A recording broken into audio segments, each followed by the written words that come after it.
time when I was growing up, there were things around to make things with. You know, there was always a needle and thread, or a jackknife and a stick, or a hammer and boards. And my grandfather really instilled a respect in me for people who make things and make things well. Jamie Russell is a designer craftsman who lives and works in rural Saskatchewan. While Russell started as a piecework carpenter, his desire to explore his medium and gain full independence led him to work on his own. Russell's mastery of the technical aspects of woodworking has freed him to invest his work with both superior design and a unique personal vision.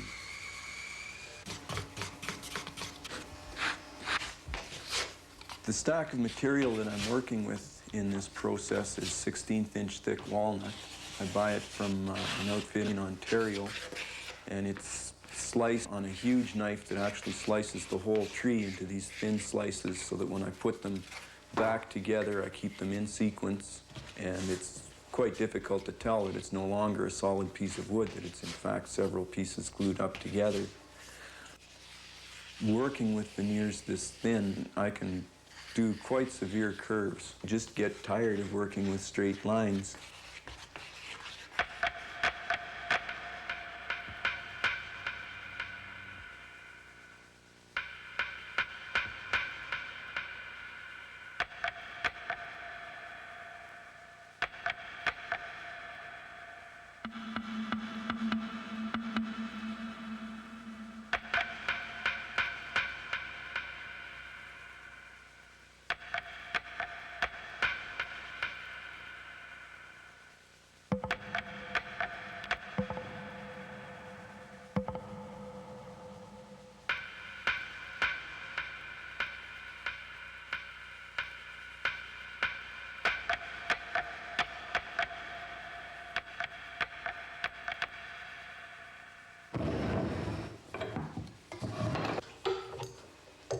I really love my machines. They save me an awful lot of time, but there's a danger when you're working with machinery that you end up going rectilinear all the time. Everything is done in straight lines. This little trick that I did to cut the blocks to fit into the curves is something that I found a couple of years ago, that by using a jig like this, I can join circles almost as easily as I can join straight lines. It's really freed things up for me. Allowed me to explore some things that I just don't have the confidence to do freehand.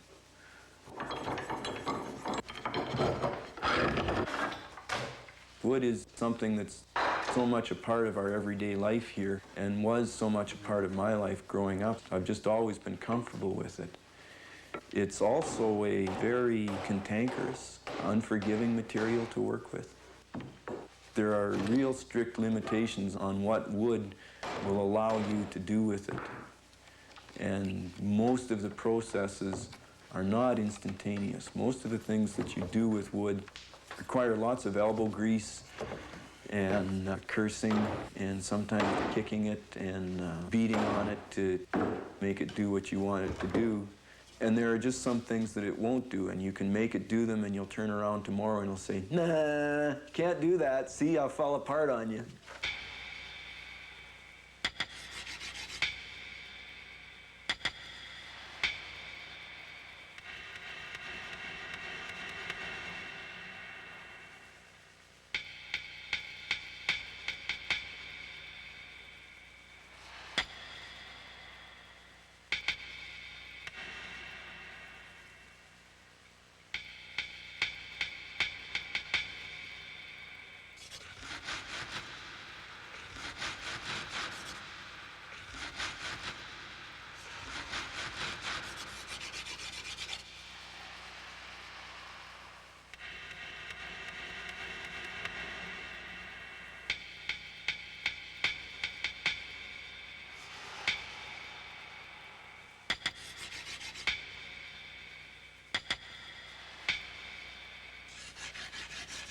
Some of my work has appeared to me full-blown, finished in an image in my head when I'm driving down the highway late at night or something like that. And It's almost a letdown to see the finished piece because I've seen it that completely before I even started building it. Some of my work is just a real struggle. Some of my ideas start germinating, and the germination process might take a year or two.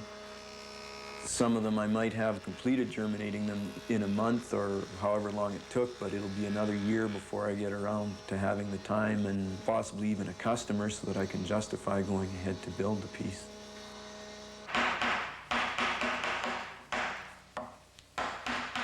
The man I trained under in California used the musical term vibrato.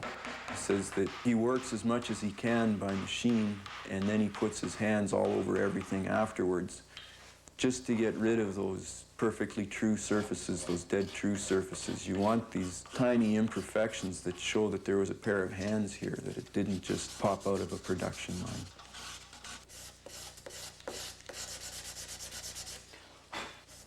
Sometimes I've had to ask myself why I'm doing this. I'm living basically at a poverty level in terms of the amount of money that comes through my door. And every once in a while I think back to the old days when I could make 30 bucks an hour as a piecework carpenter and think, gee, it'd be nice to get my hands on some of that again. But when it comes right down to the bottom line of stopping what I'm doing and going and getting a real job, I'm just not capable of it. I'm quite addicted to the creative process.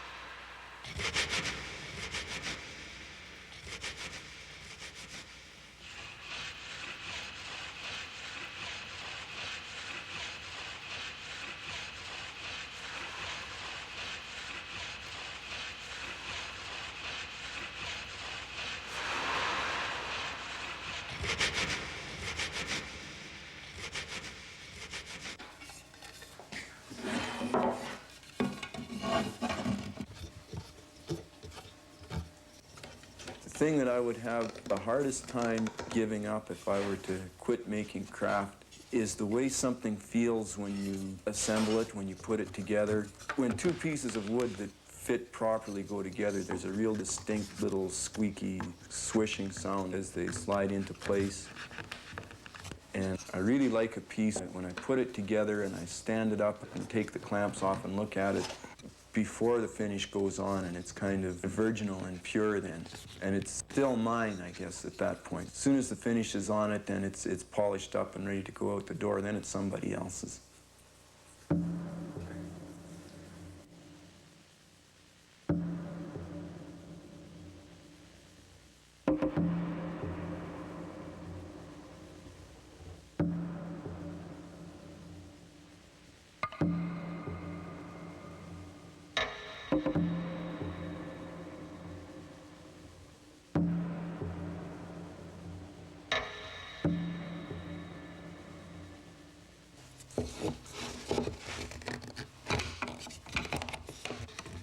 I think that the thing that excites me the most about what's happening in woodwork or furniture design is the freeing up process and the opening to new materials and new forms.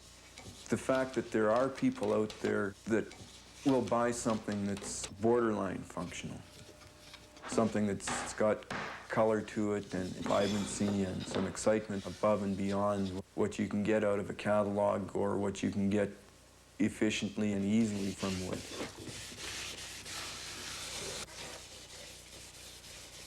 My goal was always to build furniture. Like, I really enjoy the idea of somebody having something of mine and using it. I can't see why they can't use my stuff for 2 or 3 generations. I have my great-grandfather's chair here that is not as well made as my stuff is, and it's 100 years old. I think my stuff should last that long, and that's important to me. Like, I like going into people's homes and seeing things I made a long time ago. Before I became a woodworker, I went through a phase where I was working in leather, and To see a belt that's been holding up somebody's pants for 20 years, you know, I really get a kick out of that.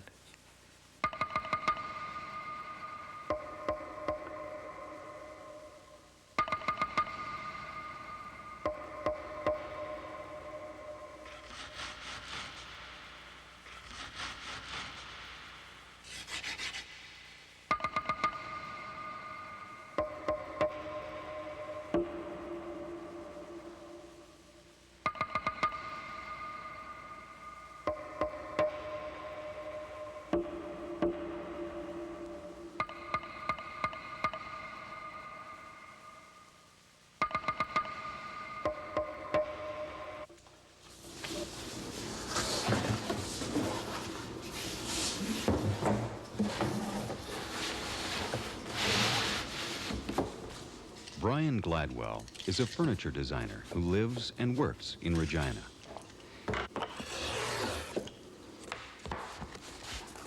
In addition to building wooden furniture, Gladwell has recently been using cardboard as a building material. For Gladwell, the use of cardboard has opened up a new range of aesthetic possibilities and has allowed him to explore conventional ideas about the appearance and function of furniture. I found that cutting cardboard with woodworking equipment meant you could do precision work with it. And there was a challenge there to see, well, what could you do? Carried to an extreme, doing fine precision work in a very humble material. What would people think of it? How would they react to the nature of this incredible workmanship done in something that's thought of as a throwaway material? As I continued working with it, the characteristics of the material itself, things like the texture, the pebbled texture of the surface, the textures in the corrugated edges, became very, very intriguing things. I've always liked texture, whether it's in wood or, in this case, in cardboard. And the second characteristic was the volume. Cardboard is principally a voluminous material. When you see into the corrugations, you can see that it's mostly air. So not only is it physically light, visually it's lightweight as well. So I can work with very thick elements in cardboard in a certain way that I couldn't in wood. So those characteristics opened up a new area in terms of formal possibilities that I could experiment with.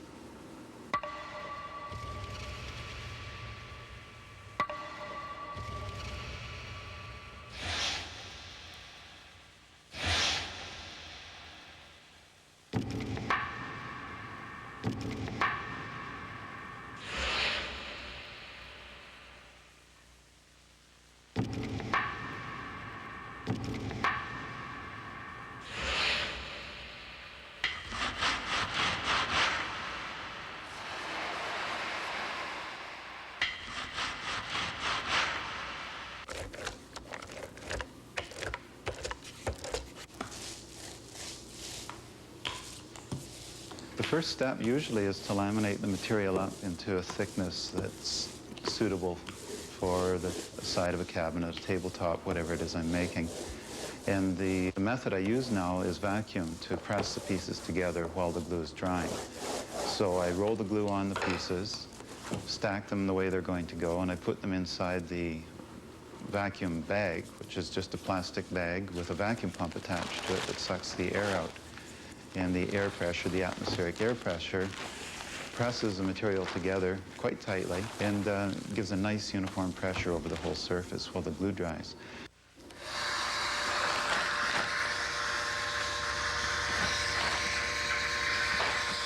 When I first discovered vacuum presses and built my vacuum press, it became possible for me to laminate large sheets of any thickness that I wanted. And then I was able to start working with cabinets and other forms like that.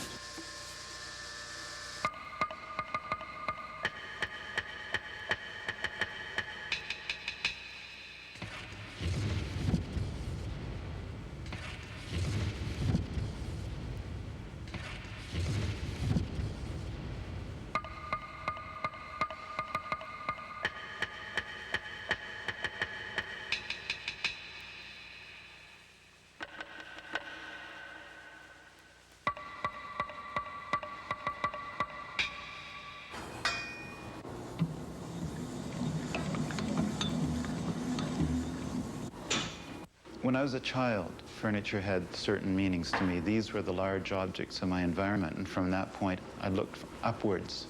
I saw the undersides of tabletops. I saw a large cabinet from a very low angle.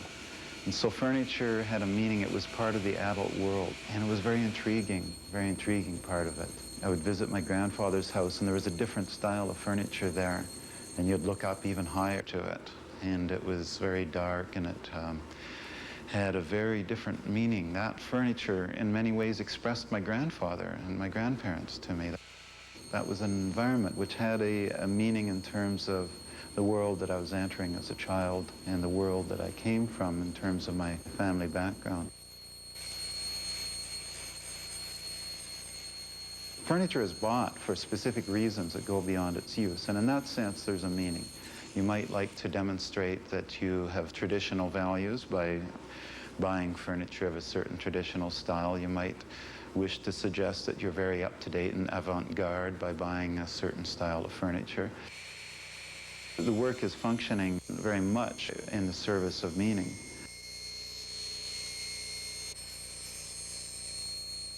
I've done a series of cabinets that are based loosely on the human form.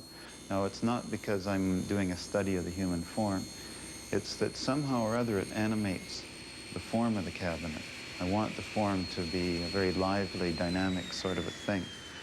And thinking about the human shape gives me a way of organizing the visual elements and keeping them in movement, in a state of dynamic tension.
But pieces that I make are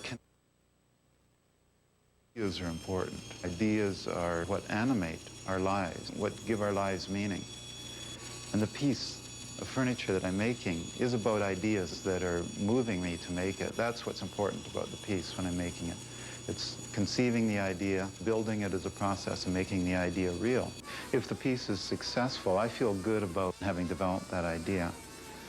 And I'd like to think that the person who buys a piece of furniture may have actually a somewhat different idea about the piece of furniture, but at least this furniture does have an idea associated with it. In fact, it would please me if the person did have their own separate idea. I'd like to leave some room for the viewer to create their own story concerning the piece.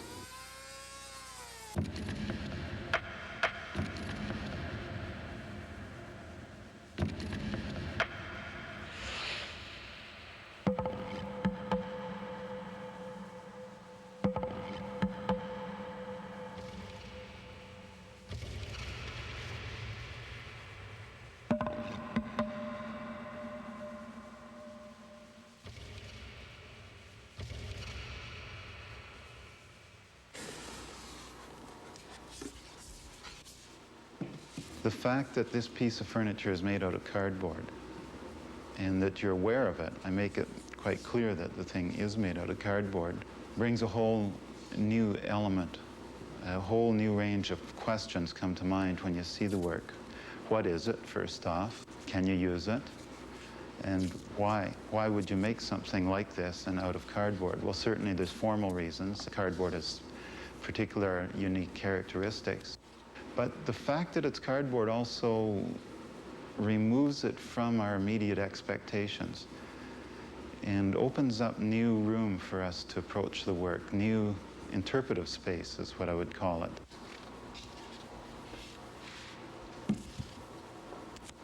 And I think it creates more room for our imaginations to create associations with a piece, to speculate in what it is, what does it remind us of, what thoughts does it bring to mind in terms of what we typically expect of furniture. Let's take the comparison with furniture, which I would say truly is throwaway furniture, and that's much of mass-produced and mass-marketed furniture of today, which is made of manufactured boards of various sorts. I'm not criticizing it at all on aesthetic grounds necessarily, but it has very limited lifespans, and we accept that. I would suggest that the cardboard furniture I'm making is going to be around years and years after that furniture is gone. And I find that a very interesting speculation, that kind of contradiction between what it appears and what it really is.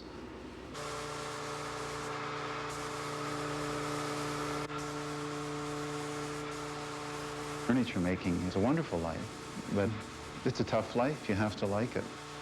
It's something you're not going to make a lot of money at.